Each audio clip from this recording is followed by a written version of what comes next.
Would you trust your kids with strangers in a country where no one speaks your language? Would you take that leap of faith? We did. It made us feel nervous and uneasy, thrilling, and the results were surprising.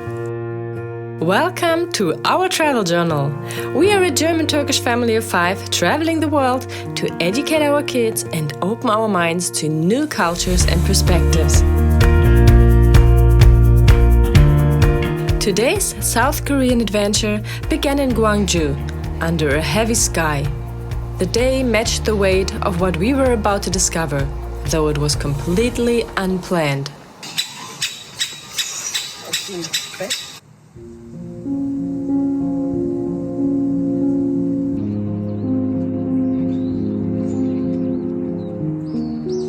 We met a woman, purely by chance, who shared something that felt like a life history class.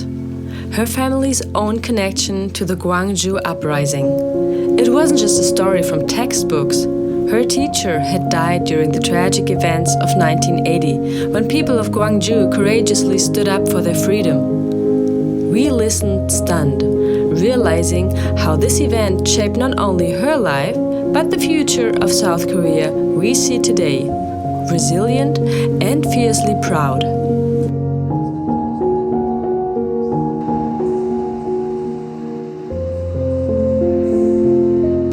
Yoon Young-kyu.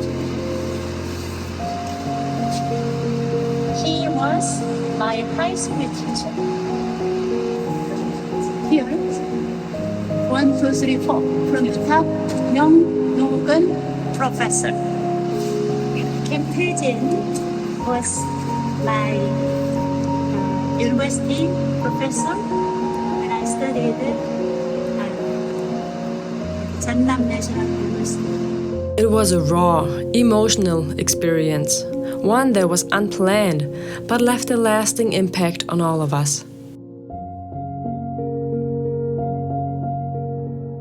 But little did we know our own family would face a test of trust and resilience on this journey, one that would take us to Busan next. Leaving the rain of Gwangju behind, we hit the road to Busan, chasing sunshine, beaches, and some much-needed family fun.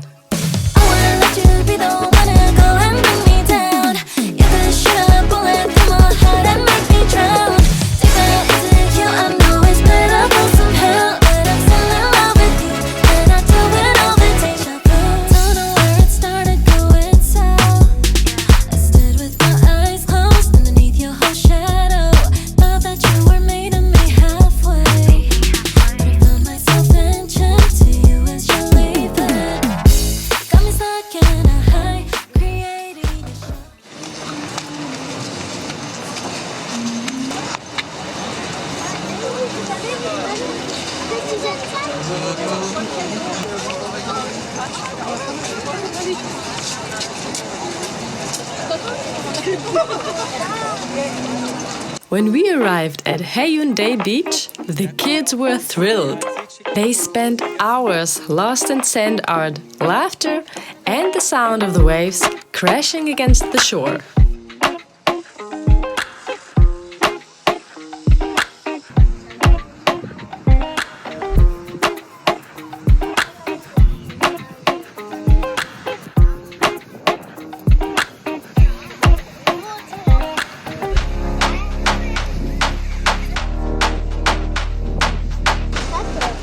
Annyeonghaseyo from Busan.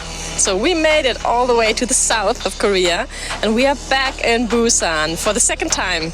We loved our time here in October last year, so we came back. And yeah, something has changed. We are here at the Haeundae Beach, one of the many beaches Busan has to offer, because I read that there was a sand festival until yesterday. And even though the festival is over now, they still have the sand sculptures for display. So let's check it out, huh?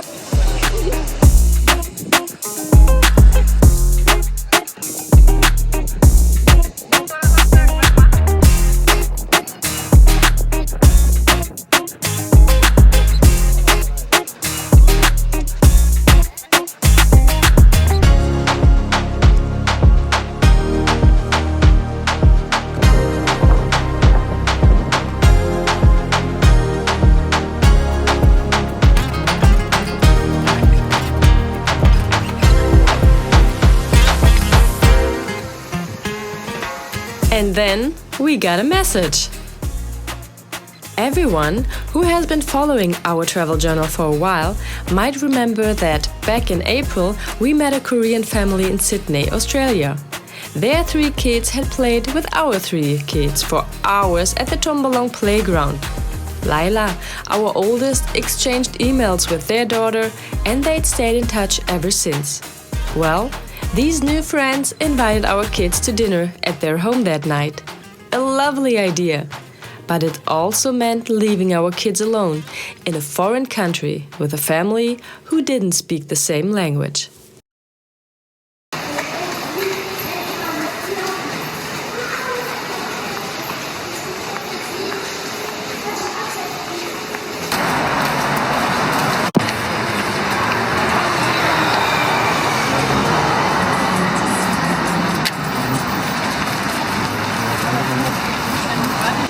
Hello, we are on our way to meet a friend that I met in Sydney.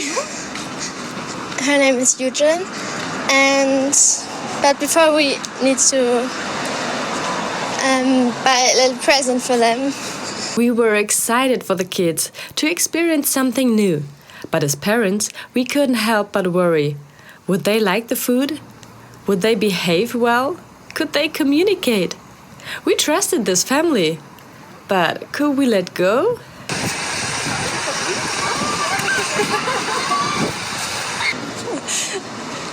Okay, so we just wanted to capture this moment, I guess, because we just left the kids with a family here in South Korea in Busan. With a Korean mom. With a Korean mom and their 3 kids.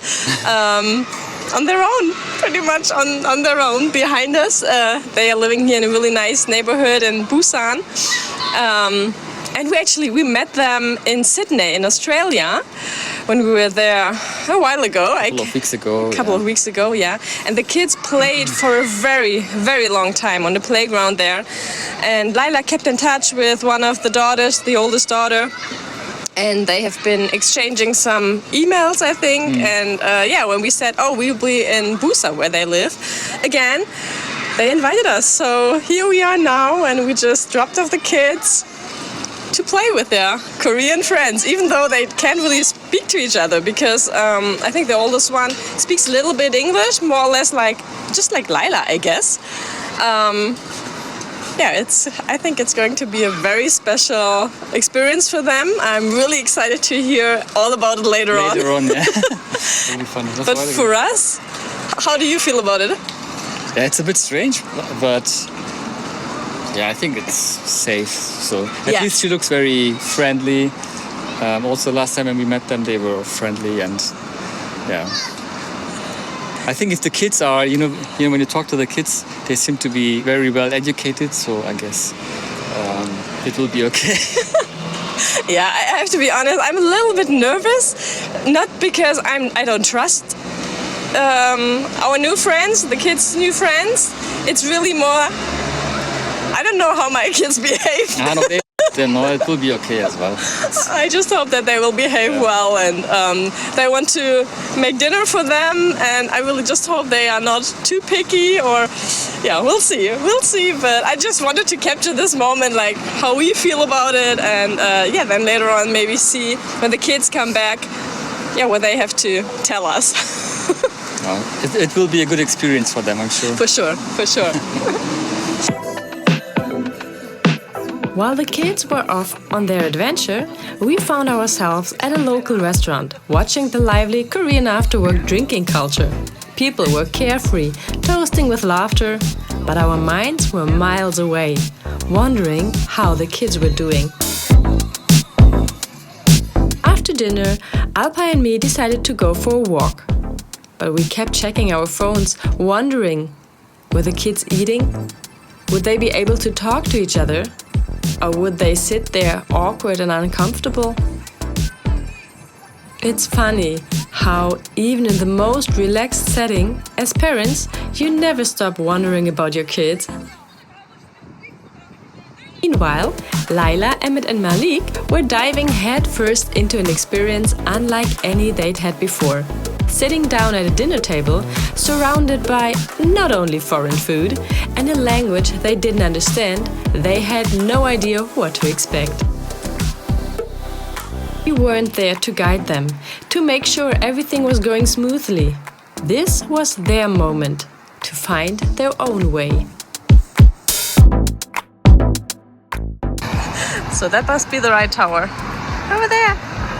When we finally went to pick them up, we held our breath. But as soon as the door opened, we were met with something we hadn't expected. Joy! Ja, Fototime. Wollt ihr mal kurz zusammen? Oh.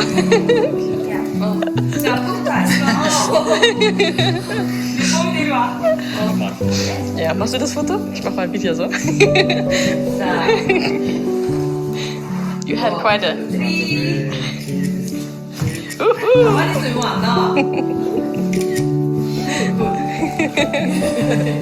Did you guys have fun? The kids had not only survived, they'd thrived. They tried every dish, even learning the names of their favorite ones. They played new games and discovered that friendship doesn't always need words.